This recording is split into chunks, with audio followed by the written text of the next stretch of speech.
Welcome to YK news. నేను మీ గగన్. ముందుగా bulletin లో హెడ్లైన్స్ చూద్దాం. 25 కోట్ల వివాదంలో హెచ్సిఏకి సుప్రీంకోర్టులో చుక్కెదురు. విశాఖ ఇండస్ట్రీస్ పై హెచ్సిఏ స్పెషల్ లీవ్ పిటిషన్ కొట్టివేత.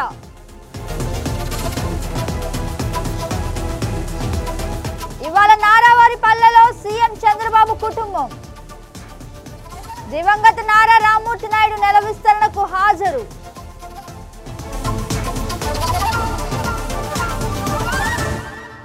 ఇవాళ విజయవాడ బార్ అసోసియేషన్ విధులు బహిష్కరణ.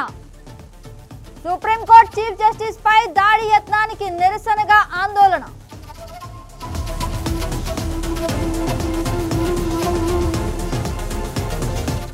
పది గ్రాములలో 1.5 లక్షలు చేరవేసిన అంచనా. ఆగని బంగారం పరుగు.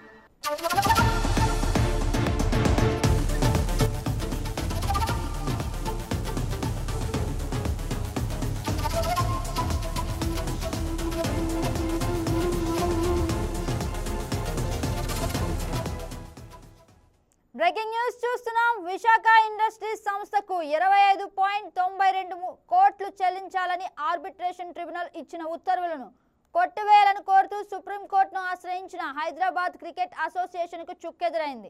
హెచ్సిఏ దాఖలు చేసిన స్పెషల్ లీవ్ పిటిషన్ను కొట్టివేస్తూ జస్టిస్ విక్రమ్నాథ్, జస్టిస్ సందీప్ మెహతాలతో కూడిన ధర్మాసనం ఉత్తర్వులు జారీ చేసింది. ఉప్పల్లో విశాఖ ఇండస్ట్రీస్ అంతర్జాతీయ క్రికెట్ స్టేడియం నిర్మించి ఇస్తే అక్కడ జరిగే జాతీయ అంతర్జాతీయ మ్యాచ్ల్లో ప్రకటనల ఆదాయం పూర్తిగా సంస్థకే పొందేలా 2004 అక్టోబర్ 16న ఇరు సంస్థలు ఒప్పందం చేసుకున్నాయి. దాని ప్రకారం విశాఖ సంస్థ హెచ్సిఏకు 6.50 కోట్లు చెల్లించి ప్రకటన హక్కులు పొందింది. అయితే ఐపీఎల్ మ్యాచ్లకు వర్తించదని పేర్కొంటూ 2011 జూలై 16న హెచ్సిఏ ఆ ఒప్పందాన్ని రద్దు చేసింది. దానిపై విశాఖ సంస్థ హైదరాబాద్ సిటీ సివిల్ కోర్టును ఆశ్రయించగా వారి ప్రయోజనాలకు రక్షణ కల్పిస్తూ తాత్కాలిక ఇంజంక్షన్ మంజూరు చేసింది. ఇక ఆ ఆదేశాలను హెచ్సిఏ పాటించకపోవడంతో దాని ఆస్తులు జప్తు చేయాలని ఆదేశించింది. దీన్ని సవాల్ చేస్తూ హెచ్సిఏ హైకోర్టు, సుప్రీంకోర్టును ఆశ్రయించగా 2 చోట్ల చుక్కెదురైంది. తర్వాత ఈ వివాద కాలంలో తమకు జరిగిన నష్టాన్ని చెల్లించేలా చూడాలని విశాఖ సంస్థ ఆర్బిట్రేషన్ ట్రిబ్యునల్కు వెళ్ళగా 2016 మార్చి 15న దానికి అనుకూలంగా తీర్పు వచ్చింది. హెచ్సిఏ మొత్తం 25.92 కోట్లు చెల్లించాలని ఆర్బిట్రేషన్ ట్రిబ్యునల్ తేల్చి చెప్పింది. దీన్ని వ్యతిరేకిస్తూ హెచ్సిఏ హైదరాబాద్ కమర్షియల్, వాణిజ్య హైకోర్టులను ఆశ్రయించగా మళ్లీ చుక్కెదురైంది. హైకోర్టు తీర్పును సవాలు చేస్తూ సుప్రీంను ఆశ్రయించగా తాజాగా అక్కడ ఇదే పరిస్థితి పునరావృతమైంది.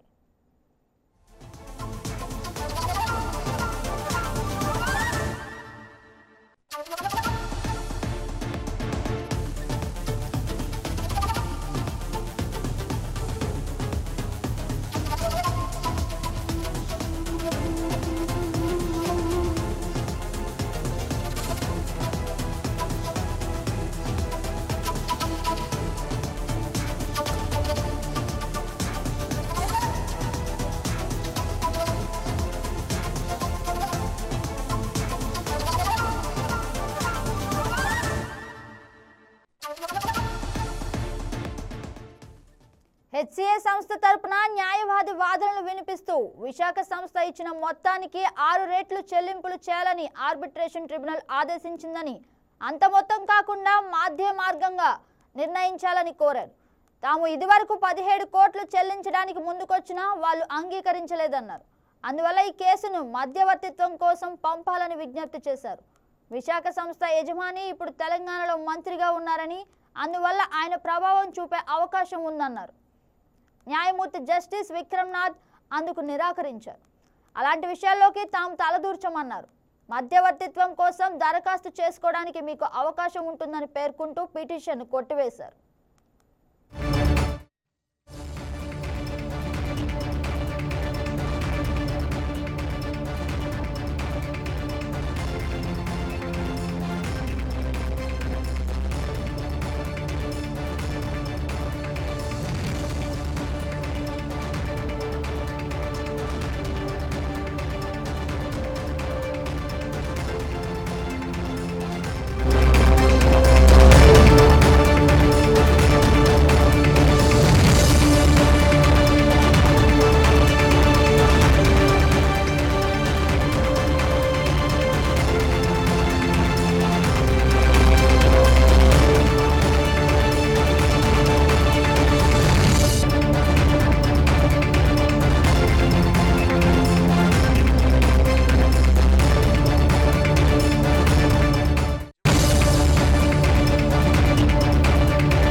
ఇక అన్నమయ్య జిల్లా మొలకల చెరువులో ఇటీవల బయటపడిన నకిలీ మద్యం తయారీ లింకులు ఎన్టీఆర్ జిల్లా ఇబ్రహీంపట్నంలో బయటపడ్డాయి. ఈ కేసులో ప్రధాన నిందితుడు అద్దెపల్లి జనార్దన్ రావుకు చెందిన ఇబ్రహీంపట్నంలోని 2 గోడౌన్లలో ఎక్సైజ్ అధికారులు నిన్న తనిఖీలు చేపట్టారు. మొలకల చెరువులో తయారు చేసిన నకిలీ మద్యాన్ని ఇక్కడ బాట్లింగ్ యూనిట్లో ప్రాసెసింగ్ చేస్తున్నట్లు గుర్తించారు. Old admiral, classic blue, Kerala malt, Manjeera వంటి మద్యం బ్రాండ్లు ఒరిజినల్ లేబుల్తో నకిలీ మద్యాన్ని వేల కొద్దీ క్వార్టర్ బాటిల్లో నింపుతున్నారు. ఇవి ఒరిజినల్ బ్రాండ్లకు తీసిపోని రీతిలో ఉన్నాయి. మూతలు బిగించే యంత్రాలు, హోలోగ్రామ్ స్టిక్కర్లు గుర్తించారు. ఇక్కడ నుంచి మద్యం దుకాణాలు, బెల్ట్ షాపులకు తరలిస్తున్నట్లు పోలీసులు అంచనా వేస్తున్నారు. తన తమ్ముడు జగన్మోహన్ రావు సాయంతో జనార్దన్ రావు ఈ దందా నడిపిస్తున్నట్లు తేలింది.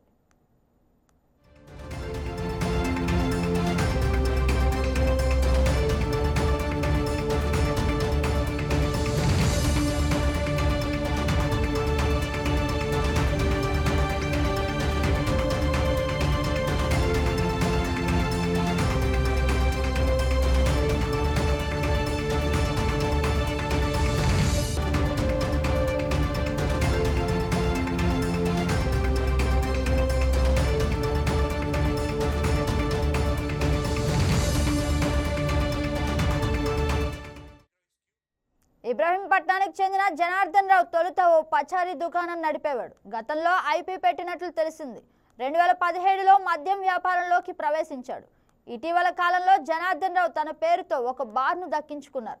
ఎక్సైజ్ అధికారులు జనార్దన్ రావు వ్యాపారులపై ఆరా తీశారు. అతని స్నేహితులను విచారించారు.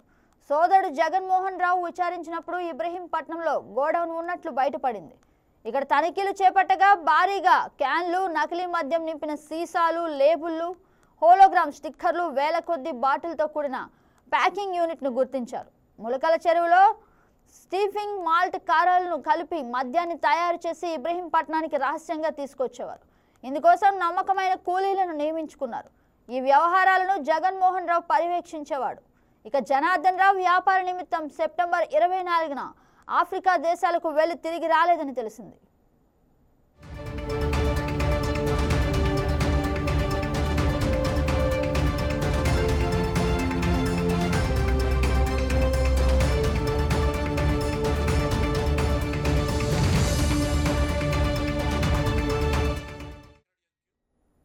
నకిలీ మద్యం తయారీ కేసులో A1గా నిందితుడు అద్దెపల్లి జనార్దన్ రావు తన ఆచూకీపై తాజాగా విడుదల చేశారు. అనారోగ్య కారణాలతో బయట దేశంలో ఉన్నానని, త్వరలో స్వదేశానికి వచ్చి అన్ని విషయాలు బయట పెడతానని అద్దెపల్లి జనార్దన్ రావు తెలిపారు. దక్షిణాఫ్రికా నుంచి సోమవారం ఓ వీడియో సందేశాన్ని విడుదల చేశారు. నకిలీ మద్యం తయారీపై సామాజిక మాధ్యమాల ద్వారా తెలుసుకున్నానని, వాస్తవానికి తంబేపల్లిలోని టీడీపీ నేతలకు ఇతరులకు ఏ సంబంధం లేదని వివరణ ఇచ్చారు. రాజకీయంగా తనను ఇబ్బంది పెట్టడానికి, ఇతరులు లబ్ధి చేకూర్చడానికి ఇదంతా చేస్తున్నారని ఆయన ఆరోపించారు.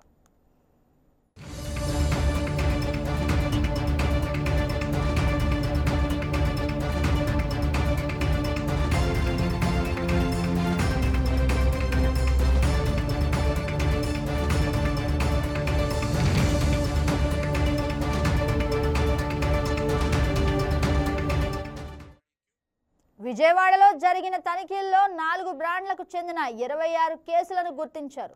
వీటిలో 1272 బాటిళ్లు అమ్మకానికి సిద్ధంగా ఉన్నాయి. 95 క్యాన్లలో 3325 లీటర్ల నకిలీ మద్యం దొరికింది. స్పిరిట్తో కలిపి మొత్తం 4729 లీటర్ల మద్యాన్ని స్వాధీనం చేసుకున్నారు. ఓల్డ్ అడ్మిరల్ బ్రాండ్కు చెందిన 6500 లేబుళ్లను గుర్తించారు. ఇక 22,000 ఖాళీ సీసాలు, 6 పెద్ద ఖాళీ క్యాన్లు దొరికాయి. ఇక్కడ నుంచి కల్తీ మద్యాన్ని వివిధ ప్రాంతాల్లో బెల్ట్ దుకాణాలకు తరలిస్తున్నట్లు తెలిసింది. తమ బార్లోనూ ఇదే అమ్ముతున్నారని జగన్మోహన్ రావు అంగీకరించినట్లు తెలిసింది. ఈ వ్యవహారంపై విజయవాడ భవానీపురం ఎక్సైజ్ స్టేషన్లో కేసు నమోదైంది.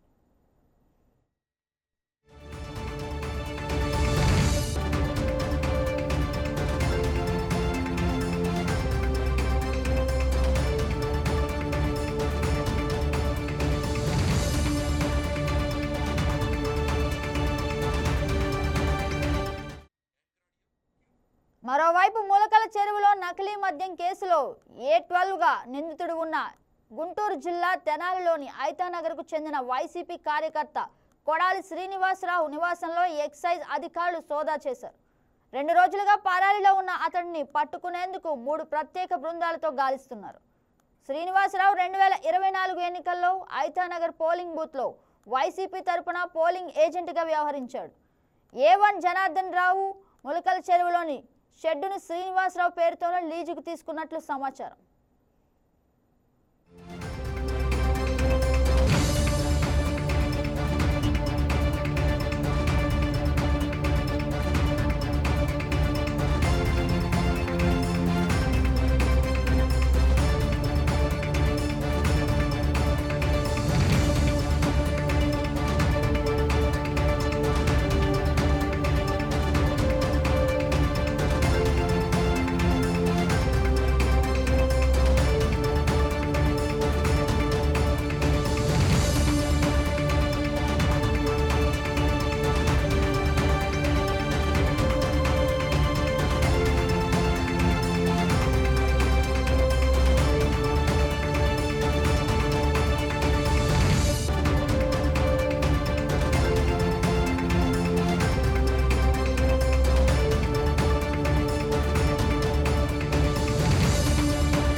ఉమ్మడి కర్నూలు జిల్లాలో ఈ నెల 16వ తేదీన ప్రధాని నరేంద్ర మోదీ పర్యటించనున్నారు.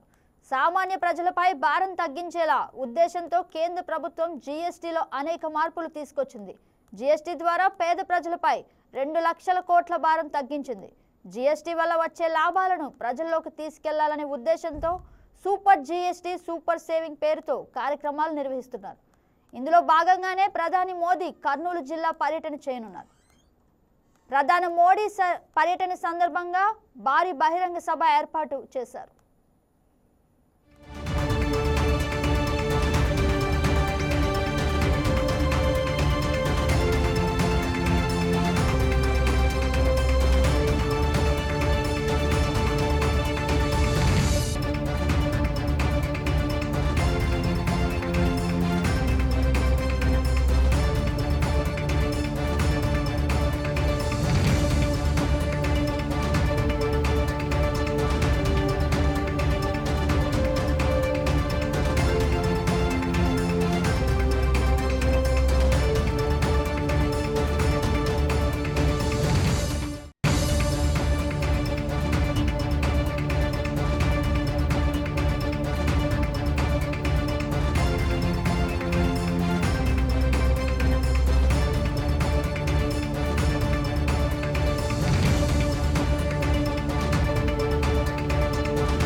ఉమ్మడి కర్నూలు జిల్లాలో ఈ నెల 16వ తేదీన ప్రధాని నరేంద్ర మోడీ పర్యటించనున్నారు.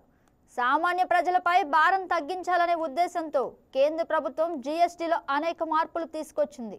జీఎస్టీ ద్వారా పేద ప్రజలపై 2 లక్షల కోట్ల భారం తగ్గించింది. జీఎస్టీ వల్ల వచ్చే లాభాలను ప్రజల్లోకి తీసుకెళ్లాలనే ఉద్దేశంతో సూపర్ జీఎస్టీ సూపర్ సేవింగ్ పేరుతో కార్యక్రమాలు నిర్వహిస్తున్నారు. ఇందులోని భాగంగా ప్రధాని మోడీ కర్నూలు జిల్లా పర్యటన చేయనున్నారు. ప్రధాని మోడీ పర్యటన సందర్భంగా బహిరంగ సభ ఏర్పాటు చేశారు.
బ్రేకింగ్ న్యూస్ చూస్తున్నాం. మహిళల వన్డే ప్రపంచ కప్ మ్యాచ్ల కోసం భారత మహిళల జట్టు విశాఖకు చేరుకుంది.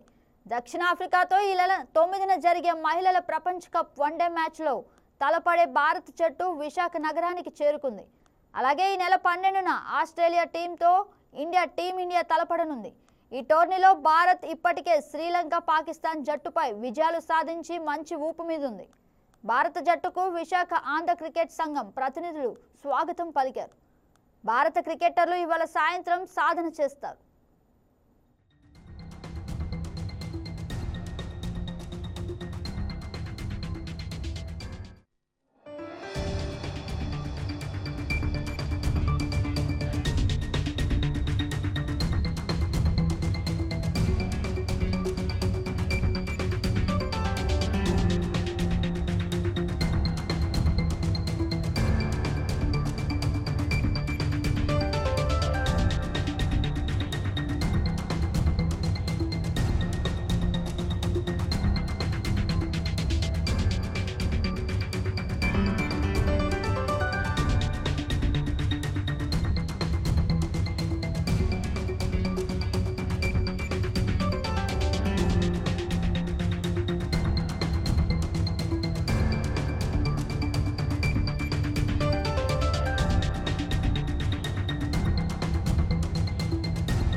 ఓ ప్లానింగ్, ఓ పద్ధతి, ఓ విజను, ఈ మూడు కలిస్తే ఎలా ఉంటుంది? టాటాలు దిగి వస్తారు. పార్లమెంట్ ఏంటి, ప్రధాని ఏంటి, ప్యారిస్ ఏంటి, అందరూ మన గురించే మాట్లాడతారు. మన లోకల్ అరకు కాఫీ గ్లోబల్ రేంజ్లో గుమగుమలాడుతుందంటే అందులో మన సీఎం చంద్రబాబు ప్లానింగ్ ఉంది. ఆయనకే సొంతమైన ఒక పద్ధతి ఉంది, ఒక విజన్ ఉంది. అందుకే అరకు కాఫీ అంతర్జాతీయంగా అవార్డు పంట పండిస్తోంది. అంతర్జాతీయ బ్రాండ్గా మారిందని ముఖ్యమంత్రి చంద్రబాబు నాయుడు అన్నారు. అరకు కాఫీకి చేంజ్ మేకర్ అవార్డు రావడంపై సంతోషం వ్యక్తం చేశారు. అరకు వ్యాలీ కాఫీకి ఫైనాన్షియల్ ట్రాన్స్ఫర్మేషన్ విభాగంలో అవార్డు దక్కడంపై గిరిజన శాఖ మంత్రి గుమ్మడి సంధ్యారాణి, జీసీసీ ఎండీ కల్పన కుమారిని ప్రశంసించారు. బిజినెస్ లైన్ నుంచి స్వీకరించిన అవార్డును, ప్రశంసా పత్రాన్ని సచివాలయంలో సీఎం పరిశీలించారు. అరకు కాఫీ కేవలం ఒక బ్రాండ్ కాదు, ఇది గిరిజనుల ఆత్మగౌరవానికి, వారి శ్రమకు ప్రతీక. అరకు కాఫీని చంద్రబాబు మొదటి నుంచి ప్రోత్సహిస్తున్నారు. నిజం చెప్పాలంటే అరకు కాఫీకి చంద్రబాబు బ్రాండ్ అంబాసిడర్ అనే చెప్పాలి. దేశ రాజధాని ఢిల్లీలోని పార్లమెంటులో అరకు కాఫీ స్టాల్ను ఏర్పాటయ్యేలా చూశారు. ప్రధాని తన మన్ కీ బాత్ కార్యక్రమంలో అరకు కాఫీ గురించి ప్రస్తావించారంటే అది చంద్రబాబు కృషి ఫలితమనే చెప్పాలి. మన అరకు కాఫీ రుచిని మోదీకి పరిచయం చేసింది కూడా చంద్రబాబే. ఆ మధ్య ప్యారిస్లో జరిగిన ఒలింపిక్స్లో కూడా అరకు కాఫీ అవుట్లెట్ను ఏర్పాటు చేయించారు. అరకు కాఫీని అత్యంత ప్రాధాన్యత ఉత్పత్తిగా భావించిన సీఎం చంద్రబాబు అవకాశం చిక్కిన ప్రతిసారి అంతర్జాతీయ వేదికలపై దీని ప్రతిష్టను పెంచేందుకు ప్రయత్నం చేస్తూనే ఉన్నారు. మరోవైపు దేశవ్యాప్తంగా కూడా అరకు కాఫీ అవుట్లెట్స్ ఏర్పాటుకు ప్రయత్నిస్తున్నారు. అటవీశాఖ 1960లో అరకు, అనంతగిరి, చింతపల్లి, పాడేరు రిజర్వాయర్ ఫారెస్ట్లో కాఫీ తోటల పెంపకం మొదలుపెట్టింది. ఆ తర్వాత అంచెలంచెలుగా సాగును విస్తరిస్తూ వచ్చారు. అయితే 2014 హుదూద్ తుఫాన్ తీవ్రతతో వేల ఎకరాల్లో కాఫీ తోటలు దెబ్బతిన్నాయి. అప్పుడు అధికారంలో ఉన్న టీడీపీ ప్రభుత్వం మన్యం రైతులకు అండగా నిలిచి పాడైన పంటలను పునరుద్ధరించడమే కాకుండా 520 కోట్ల రూపాయల నిధులతో సమగ్ర తోటల అభివృద్ధి ప్రాజెక్టును తీసుకువచ్చింది. జీసీసీ, ఐటీడీఏ తదితర విభాగాల సమన్వయంతో గిరిజనులకు సహాయం అందించారు. దీంతో అదనంగా మరో 1.5 లక్షల ఎకరాలు సాగులోకి వచ్చేలా చేశారు. అరకు కాఫీ ఎంతో ప్రత్యేకమైనది. ఎందుకంటే ఇది పూర్తిగా సేంద్రియ విధానంలో పండించే అత్యున్నత శ్రేణి కాఫీ. ఆంధ్రప్రదేశ్లోని అల్లూరి సీతారామరాజు జిల్లా అరకులోయలో సాగు చేసే ఈ కాఫీకి అంతర్జాతీయ మార్కెట్లోనూ మంచి డిమాండ్ ఉంది. అరకు కాఫీ రుచితో పాటు ప్రత్యేకమైన సువాసన ప్రపంచవ్యాప్తంగా కాఫీ ప్రేమికులను ఆకట్టుకుంటాయి. భారతదేశంలో కాఫీ పంటల దిగుబడి అత్యధికంగా కర్ణాటక తరువాత తమిళనాడులో దిగుమతి అవుతుంది. అయితే ఆ రాష్ట్రాలను అధిగమించి దేశంలోనే రికార్డును సృష్టించాలని రాష్ట్రంలో కూటమి ప్రభుత్వం ప్రయత్నాలు చేస్తోంది. ప్యారిస్ కేఫ్లలో అరకు గిరిజనుల జీవనశైలికి సంబంధించిన చిత్రాలు, వీడియోలు ప్రదర్శితం అవుతున్నాయంటే అది చంద్రబాబు విజన్కు మరో ఉదాహరణనే చెప్పాలి. మొత్తంగా హుదూ తుఫాన్ నుంచి నేటి వరకు కాఫీ రైతులను చంద్రబాబు అన్ని విధాలా ఆదుకుంటున్నారు. జిఐ ట్యాగ్ పొందిన తర్వాత యాజ్ ఆఫ్ నౌ ఇవి బులెటిన్ అప్డేట్స్. చూస్తూనే ఉండండి YK న్యూస్. ఇది తెలుగు వారి గుండె చప్పుడు.